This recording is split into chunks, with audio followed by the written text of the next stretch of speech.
Hello dear student, आज के lecture में हम पढ़ेंगे डेफिनिट इंटीग्रल के बारे में।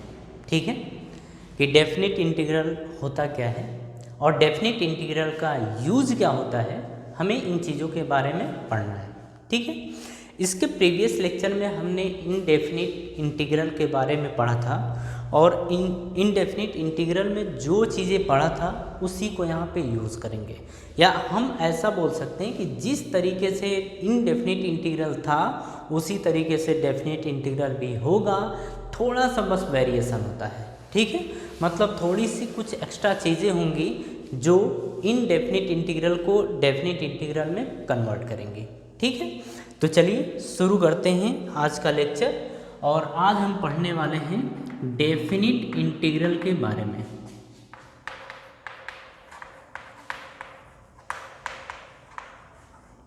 डेफिनिट इंटीग्रल, इसके बारे में हम पढ़ने वाले हैं। ठीक है, अब यहाँ पे समझिए कि डेफिनिट इंटीग्रल होता क्या है। तो सबसे पहले तो जैसे हमारे पास y इज इक्वल्स टू, आप समझ लीजिए कोई फंक्शन था f(x). ठीक है, तो अगर हम यहाँ पे लिखें कि integration of y with respect to x, तो इसका क्या मतलब है, अब ये समझिएगा। जैसे हम ये चीज़ तो पहले से ही जानते हैं कि हम यहाँ पे लिखते हैं y dx, ठीक है, is equals to fx dx, ये लिखेंगे, दोनों तरफ हम कर देंगे इंटीग्रेट। ठीक है, तो ये हमारा एक इनडेफिनिट इंटीग्रेशन था, लेकिन अगर यहीं पे हम लिमिट लगा दें, ठीक है, लिमिट लगाने का मतलब ये है कि यहाँ पे ले लें a और यहाँ पे ले लें b। ठीक है, यहाँ पे जो आएगा उसको हम देखेंगे बाद में, आप पहले इसको समझिए। तो यहाँ पे जो a होता है, a को बोला जाता है लोअर लिमिट, a को क्या बोलते हैं, लोअर लिमिट ये बोला जाता है। b को बोलते हैं अपन अपर लिमिट, b को क्या बोलते हैं, अपर लिमिट ये बोला जाता है। तो ध्यान दीजिएगा कि इनडेफिनिट इंटीग्रल को डेफिनिट इंटीग्रल में अगर हमें कन्वर्ट करना है तो वहाँ पे इसका मतलब लिमिट आ जाएगा, एक अपर लिमिट होगा तो दूसरा लोअर लिमिट होगा। मेरी बात समझ में आ गई।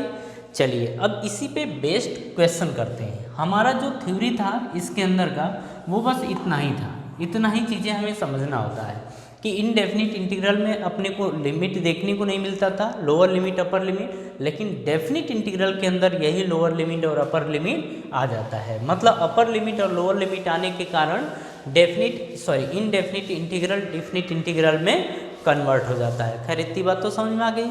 अब देखिए जैसे हमारे पास क्वेश्चन है, क्वेश्चन क्या है, y is equals to 2x है।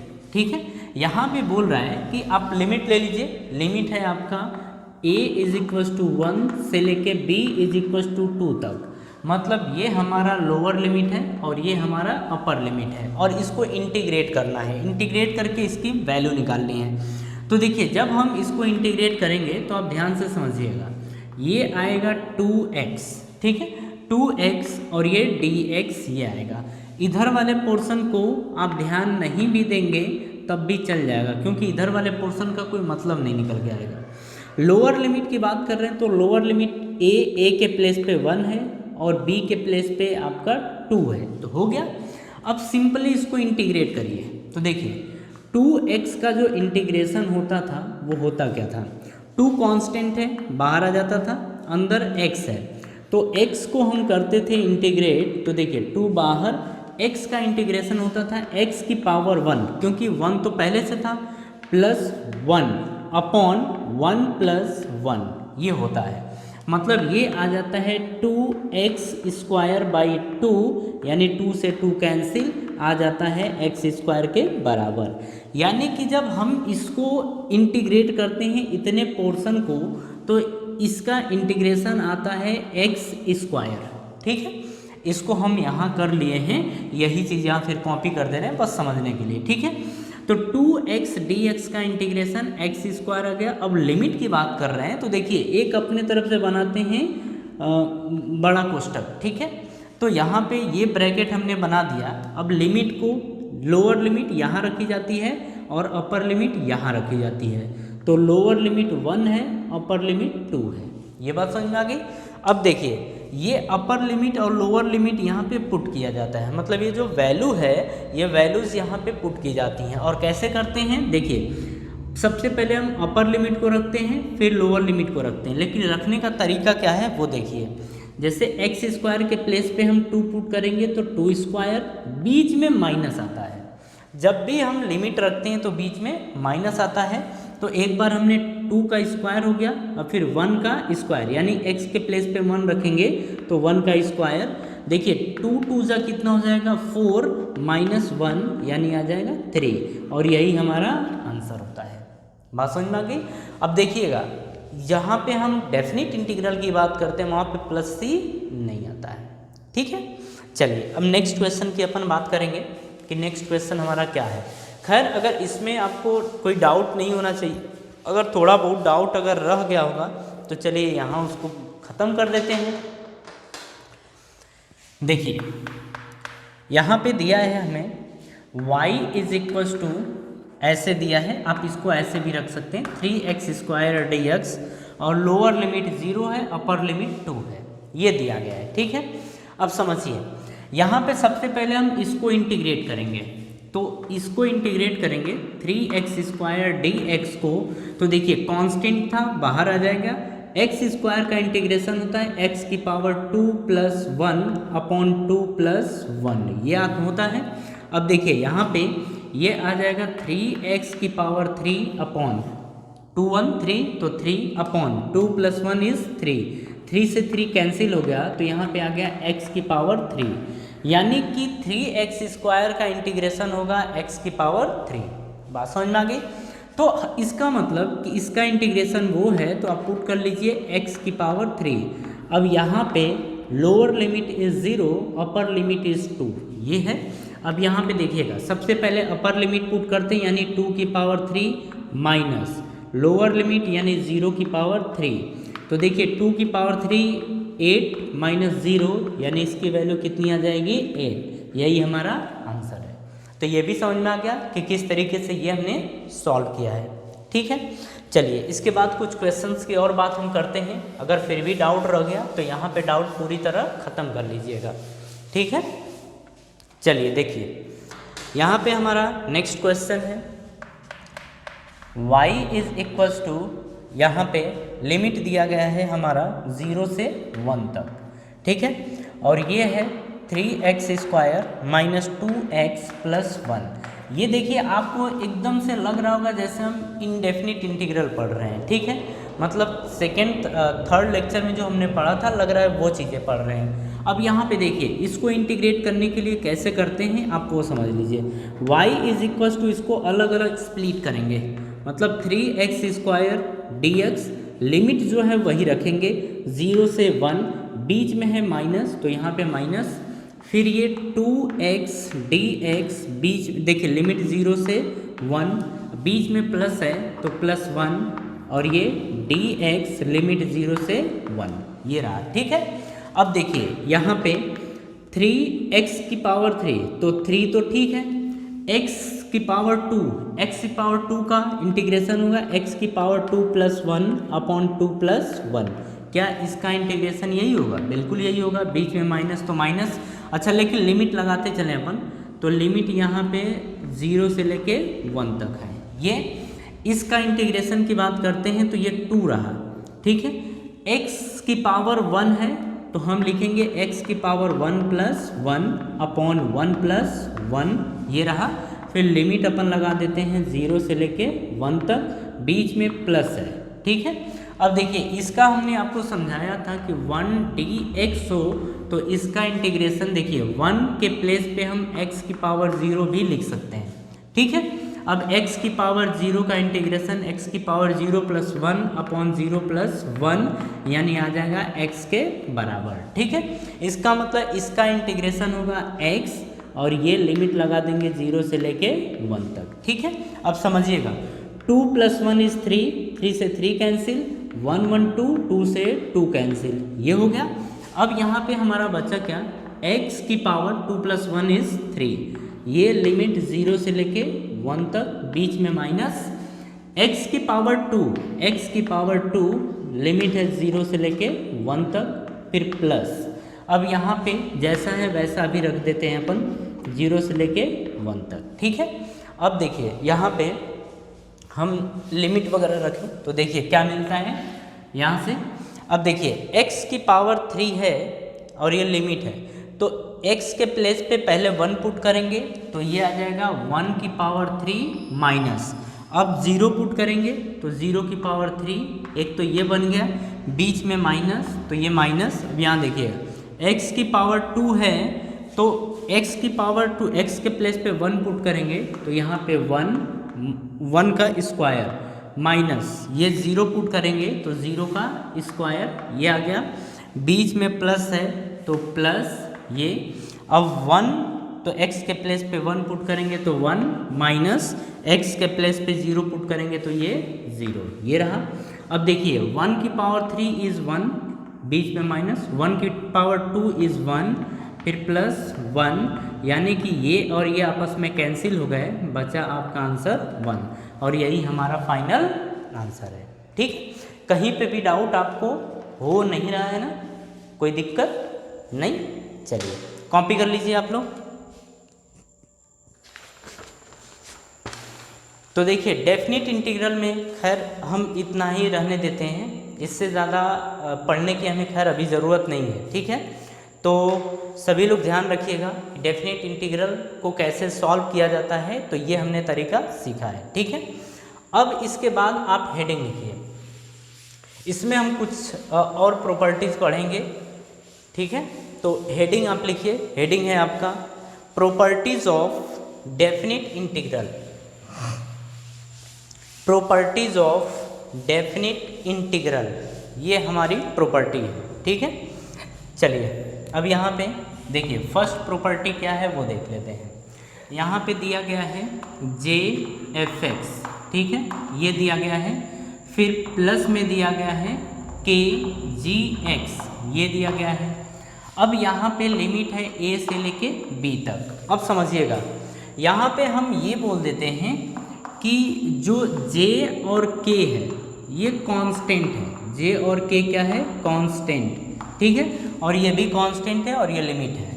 अब इसको हम अलग तरीके से भी लिख सकते हैं, उसे आप देखिएगा, ठीक है। यहाँ पे अब dx भी है, ये अब देखिएगा कैसे इसको हम अलग अलग भी लिख सकते हैं, मतलब इन दोनों को स्प्लिट कर दें, स्प्लिट करके भी लिख सकते हैं। तो आप देखिए लिमिट है A से लेके B तक, ठीक है, ये है JF(x), ये है, और ये फिर dx प्लस। अब यहाँ पे देखिए इसको भी A से लेके B तक कर सकते हैं, और ये है KGX dx, ये रहा। इसको देखिए ये कांस्टेंट था, ये भी कांस्टेंट है, तो इसे हम लिख कैसे सकते हैं प्रॉपरली, ये लिख सकते हैं J बाहर आ गया, लिमिट A से लेके B, ये रहा आपका fx plus dx, fx dx plus. अब ये आपका लिमिट है A से B। अब यहाँ पे देखिए K कांस्टेंट है तो K बाहर आ जाएगा, ठीक है, अंदर बचेगा GX dx। तो ये आपकी एक प्रॉपर्टी है, इस प्रॉपर्टी को भी आप अच्छे तरीके से ध्यान रखिएगा, ठीक है। सेकंड की हम बात करते हैं, सेकंड भी इम्पोर्टेंट है, इसे भी आपको ध्यान रखना होगा। देखिए जैसे दे दिया है A से लेके B तक ये लिमिट है, और ये आपका फंक्शन है fx dx, इसे लिख कैसे सकते हैं वो देखिए। जैसे इसको लिखने का तरीका क्या है, इसको हमें दो पार्ट में स्प्लिट करना है, दो पार्ट में इसको ब्रेक करना है, तो हम कैसे कर सकते हैं वो देखिएगा। जैसे हम ये मान ले रहे हैं कि ये फंक्शन है fx dx, ठीक है, ये रहा। लोअर लिमिट है a, अपर लिमिट हम अपने तरफ से c ले लेते हैं। अपर लिमिट हमने क्या ले लिया, c लिया, अपने तरफ से हमने लिया है, प्लस फिर से इसी फंक्शन को एक बार और लिख सकते हैं, और ये लिखेंगे fx dx, ठीक है। लेकिन हमें पहुंचना कहाँ तक है, फाइनली हमें अपर लिमिट b तक पहुंचना है, मतलब यहाँ तक पहुंचना है। लेकिन इसमें हमने क्या किया कि a से हम c तक गए और c से फिर हम b तक गए, ठीक है। इसमें यही एक तरीका है, इसी तरीके से जाया जाता है। तो देखिए a से हम c तक गए और फिर c से हमें कहाँ तक जाना है, b तक, यानी कि लोअर लिमिट क्या रहेगा c और अपर लिमिट क्या हो जाएगा b। बात समझ में आ गई। मतलब देखिए इसको स्प्लिट हमने किया है तो ये कभी ज़रूरत पड़ेगी आपको, ठीक है। ये अभी आपको नहीं समझ में आ रहा है, लेकिन कुछ समय बाद जब अपन क्वेश्चन करना शुरू कर देंगे इस पे बेस्ड, तब आपको इसकी इंपॉर्टेंस समझ में आएगी। तो आप ध्यान रखिएगा कि ए और बी को हम इस तरीके से ब्रेक कर सकते हैं। यहाँ पे सी ए और बी के बीच का कोई नंबर ही होगा, ठीक है। तो ये भी आपको समझ में आ गया, ठीक है। अब देखिए इसके बाद की बात करें अपन, तो इसके बाद आपको लिखना पड़ेगा, एक हेडिंग लिखिए। आपको मैं समझा दूं कि डिफरेंशिएशन और इंटीग्रेशन का यूज करते कैसे हैं और क्या होता है। तो आप एक नोट लिखिए और नोट में सबसे पहली हेडिंग आपकी रहेगी डिफरेंशिएशन।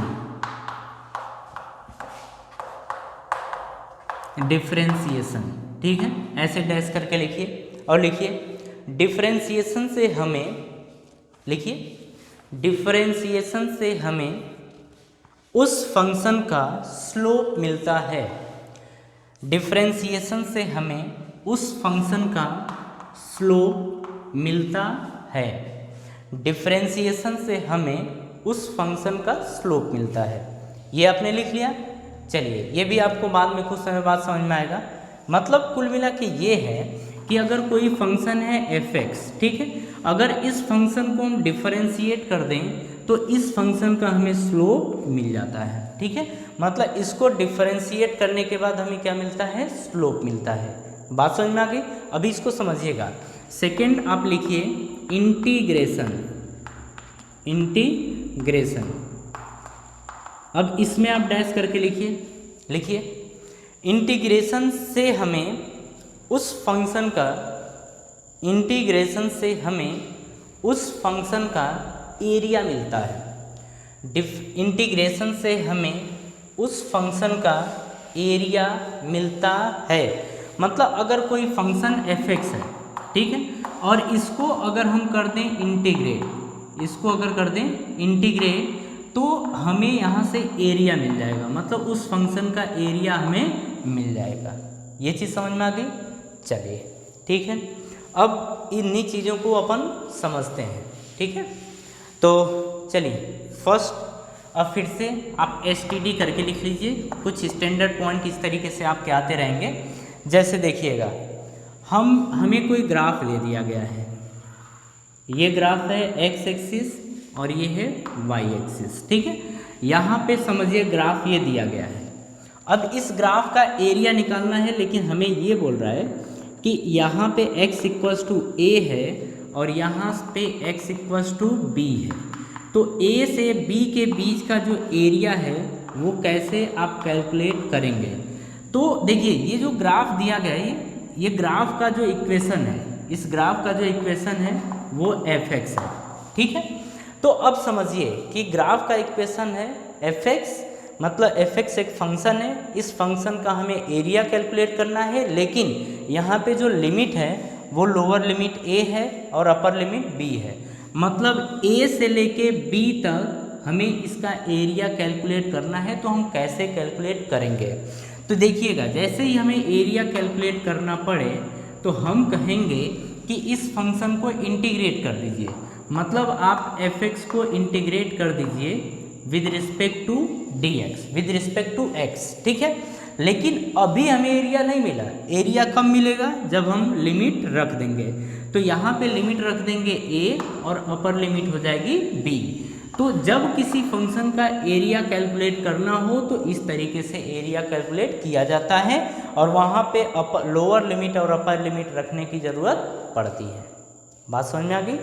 चलिए अब एक चीज़ यहाँ पे और समझ लीजिएगा कि अगर x एक्सिस के ऊपर कोई फंक्शन होता है, अगर x एक्सिस के ऊपर कोई फंक्शन है तो जो इसका ये एरिया मिला है वो एरिया होता है पॉजिटिव, या इसको बोल सकते हैं अपन पॉजिटिव एरिया, ये बोल सकते हैं, ठीक है। मतलब इस फंक्शन को देख के या इस ग्राफ को देख के हम ये बोलेंगे कि जो हमें एरिया मिला है वो पॉजिटिव एरिया मिला है। बात समझ में आ गई। इसी तरीके से समझिएगा कि हमें निगेटिव एरिया भी मिलता है। अब निगेटिव एरिया कैलकुलेट कैसे करते हैं वो भी देखिए, उसका भी तरीका यही है, लेकिन ग्राफ कैसे बनता है उसे देख लीजिए। जैसे ये रहा, तो ये x एक्सिस है, और ये आपका वाई एक्सिस है, ये रहा। ग्राफ आपका बना है कुछ इस तरीके से, ठीक है, ये ग्राफ दिया है और ये ग्राफ जो है वो एफ एक्स है। ये एफ एक्स एक फंक्शन है और इस फंक्शन का ग्राफ ये है और यहाँ पे हमें बोल दे रहा है कि x इक्वल्स टू ए से लेके x इक्वल्स टू बी तक में ये बताइए कि इस फंक्शन का एरिया कितना होगा, इस फंक्शन का एरिया कितना होगा।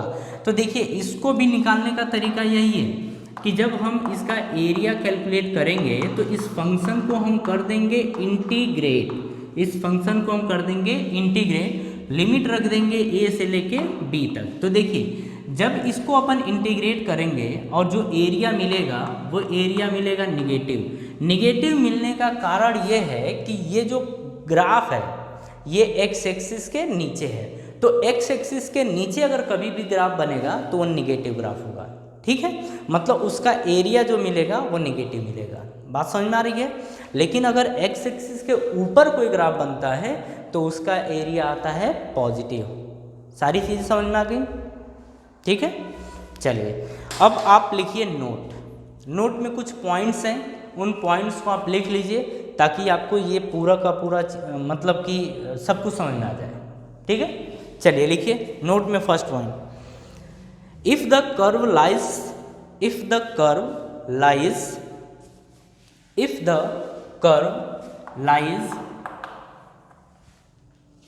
above the x-axis, if the curve lies above the x-axis, the area enclosed under the curve, the area enclosed under the curve is positive. The area enclosed under the curve is positive. First point हो गया। Second point देखिए, यही हम बात कर रहे थे कि अगर यही ग्राफ x एक्सिस के ऊपर हो तो इसका एरिया आता है positive. Second point, if the curve lies below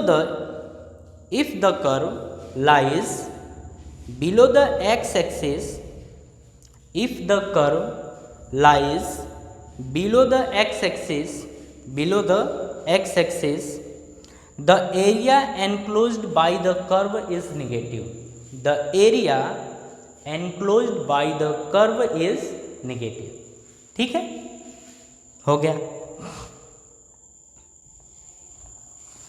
एक थर्ड पॉइंट लिखिए और थर्ड पॉइंट के आगे आप स्टार बना लीजिए, ठीक है, स्टार बनाइए और लिखिए if the curve is symmetrically distributed, if the curve is symmetrically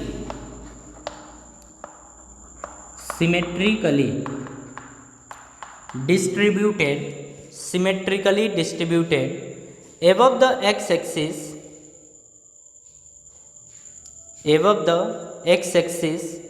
then the area, then the positive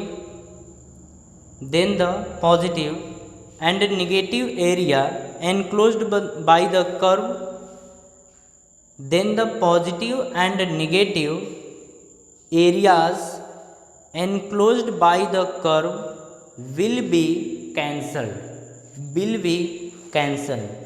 देखिए जैसे बोल रहा है हमसे ये कि अगर कोई ग्राफ हो या फिर हमारा एरिया कुछ ऐसे मिल रहा हो कि ये रहा, ठीक है, ये y एक्सिस है, ये x एक्सिस है, हमारा ग्राफ कुछ इस तरीके से समझ लीजिए ये बन रहा है, ठीक है।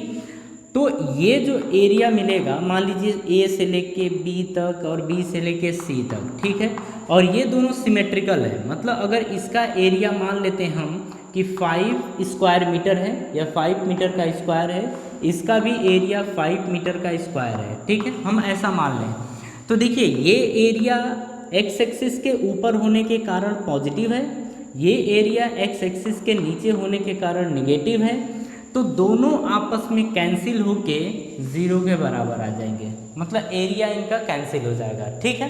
तो ये सारी तरीके होते हैं, इस तरीके से हम एरिया कैलकुलेट करते हैं, ठीक है। तो देखिए हमारा बेसिक मैथ कंप्लीट हो चुका है, ठीक है। बहुत सारी चीज़ें आपको पता हैं, इसीलिए बहुत सारी चीज़ों के बारे में हम डिस्कशन नहीं कर रहे हैं। जैसे हमें यहाँ पे ट्रिग्नोमेट्रिक फंक्शन के बारे में भी कुछ इम्पोर्टेंट चीज़ें जाननी होती हैं जो आपको पहले ही पता है। मतलब जब आप क्लास 10th में थे तो आपने अच्छे तरीके से ट्रिग्नोमेट्री पढ़ा हुआ है, उन्हीं चीज़ों को हम फिर से पढ़ते हैं, इसीलिए वो चीज़ें हम हटा दे रहे हैं। बाकी जो चीज़ें आपको जाननी चाहिए और लंबे समय तक याद रखनी चाहिए और जो चीज़ें आपको नहीं पढ़ाई गई हैं कभी, उन्हीं चीज़ों को हमने आपको पढ़ाया है। और यही होता है बेसिक मैथ। मतलब आपको इतनी चीज़ें कम से कम आनी चाहिए। अगर इतनी चीज़ें आपको आती हैं मतलब आप समझिए आपकी फिजिक्स बहुत ही अच्छी होने वाली है। मतलब जितने भी न्यूमेरिकल पोर्शन आएंगे आपसे 100% हो जाएंगे। अगर डिफरेंशिएशन, इंटीग्रेशन, मैक्सिमा, मिनिमा अगर ये चीज़ें आपको आती हैं तो आपको डेरिवेशन करने में भी कोई प्रॉब्लम नहीं होगी, क्योंकि हम डेरिवेशन अब शुरू करेंगे। देखिए जैसे हम क्लास 11th और 12th में होते हैं तो यहाँ पे डेरिवेशन जो होते हैं वो इंटीग्रेशन और डिफरेंशिएशन की हेल्प से ही किए जाते हैं, ठीक है। इसीलिए आपको पहले ही पढ़ा दिया गया और इसीलिए मैंने बोला था कि ये पूरी फिजिक्स में यूज़ होने वाली है। ये 10th 12th में भी आप इनका पूरी तरह यूज़ करेंगे, आप 11th में भी करेंगे। अगर आप किसी कॉम्पिटिटिव एग्ज़ाम में बैठते हैं तो वहाँ पे भी आपको ज़रूरत पड़ेगी, ठीक है। तो आप लोग इन चैप्टर्स को अच्छे तरीके से तैयार रखिए और तैयार करके एकदम रखिए। जितने भी फॉर्मूले, सारे फॉर्मूले, तौर तरीके, सारी चीज़ें आप अच्छे तरीके से याद रखिए और फिर हम नया चैप्टर शुरू करते हैं इसके बाद, ठीक है। तो चलिए आज के लिए इतना ही, मिलते हैं नेक्स्ट लेक्चर में और एक नए टॉपिक के साथ। तो आज के लिए थैंक यू।